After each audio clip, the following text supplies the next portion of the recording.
And here we go. Another Boulevard this week. Single white IPA. An IPA. It's good. They had another one called Heavy Lifting that they replaced with.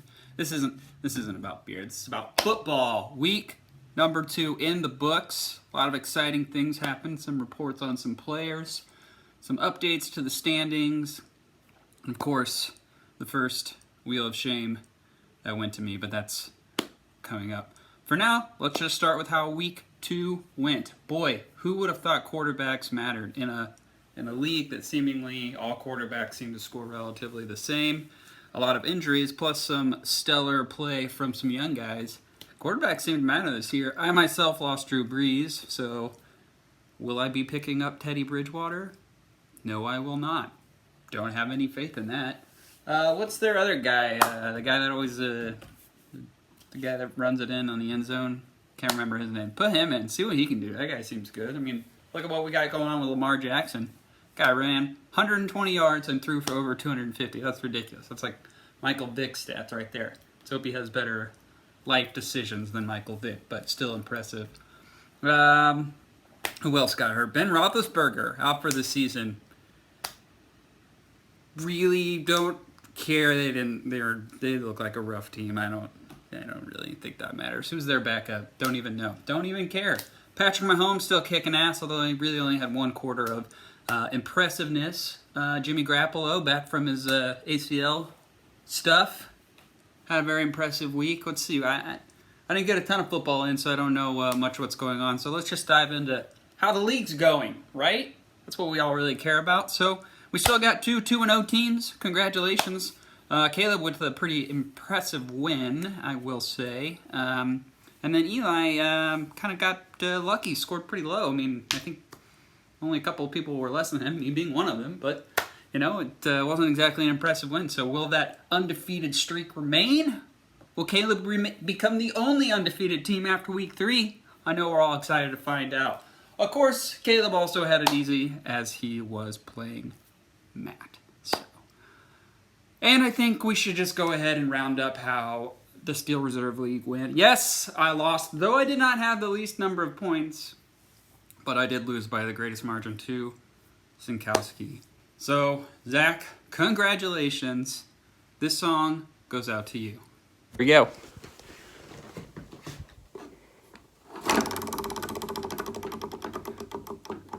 Oh, please don't suck. Coburn's Choice! You saw it. I spun it, and it worked, so. So it turns out that I cannot do a handstand, which means none of you can, because I'm definitely the most athletic, so this is the best effort I have. Oh! Alright, here are the words. Because if you like it, you should have put a ring on it. Because if you like it, you should have put a ring on it. Oh! Smeared off break. I got this part. Oh! Are you enjoying this? Oh, my straw fell through. Everyone has to participate. Humiliating for a reason. Shouldn't suck this bad. But I can't get anything. Oh, that's the wrong part. It's gotta be a minute. Alright, that's it, boys. Humiliation served. Who's up this week? Okay, so private videos, right? I'm not sharing that with anyone. Yes, the karaoke was bad. The handstand was bad. The drinking of the Smirnoff was bad. I know. I can't wait for all of your comments. Look, it was embarrassing, so it was kind of worth it. I had to do something, so it was kind of worth it. Remember, if you don't do it, the treasurer, Duckworth, will be charging you $5 for not sending in the video. Now, those funds will go to things like new trophies, better spin wheels, whatever else I can come up with, because this is what I do. This is part of the Coburn's Callouts now. Oh, I need a drink after that. Yeah, 98 beers. I'm getting good at them. Other news in last week, big Cray got a win. Actually, impressively, we only have two 0-2 teams to go along with our only two 2-0 teams. So we already talked about Matt, unfortunately losing to me. That's rough, but you're probably the only person I'll be able to beat. And then John with a pretty impressive score, but just coming up against a bigger score doesn't really help you. Hey, at least you don't have to play Evan now that he's got Aaron Jones. Right? Right, John? See, there are positive things. The rest of us are 1-1. Some of us are looking pretty rough, as I have had 4 injuries and Antonio Brown on my team.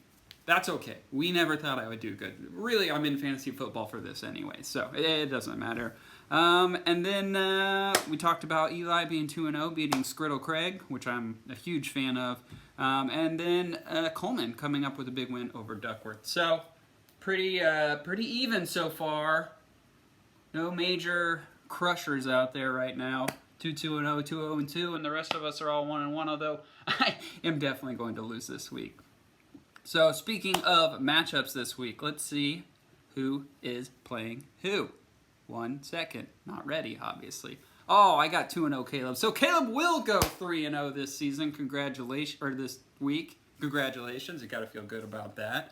Matt's playing Sinkowski to round up the first round of division play. I think after this week we are going out of division, so that should be interesting. That's usually when the mix-up really starts to happen. So Eli's got John looking like he could maybe go 3-0 as well. Pretty weird that it matched up that way. Do Caleb and John, Eli and Caleb have the easiest schedule? Yes, they do. I'm saying that because they're still undefeated. Skriddle Craig and Evan, I think one's on this side of the country and one's on, no wait, Skriddle Craig, never mind.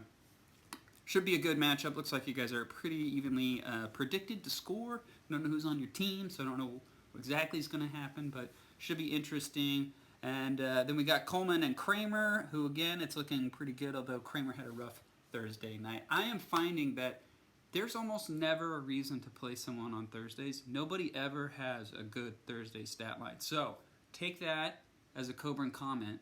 Don't play your Thursday night guys, even your number ones. Christian McCaffrey, 6 points on a Thursday. That's how I lost to Zach. If Drew Brees would have played, if McCaffrey would have played, it's just not fair. I would be 2-0 as well. I'm planning on losing the rest of the season. I'm not using that as an excuse, but I should have won the first 2 weeks. Anyway, last is the Chris's, Richards, and Duckworth. And again, it looks like a tight matchup. So, some people got to win, some people got to lose. We're going to have a lot of 2-1s. We could potentially have two 0-3s and 2 3-0s. It's weird how that works. And then the rest of us will be 2-1 and 1-2. Or maybe all of us will be 2-1 or 1-2. Whoa! There's a lot going on. Hey boys, I hope you enjoyed this video. I hope you didn't enjoy the wheel. And I hope you enjoy Sunday football. We'll talk again on Tuesday when we spin the wheel. Hopefully, it's not you. Coburn's Callouts out.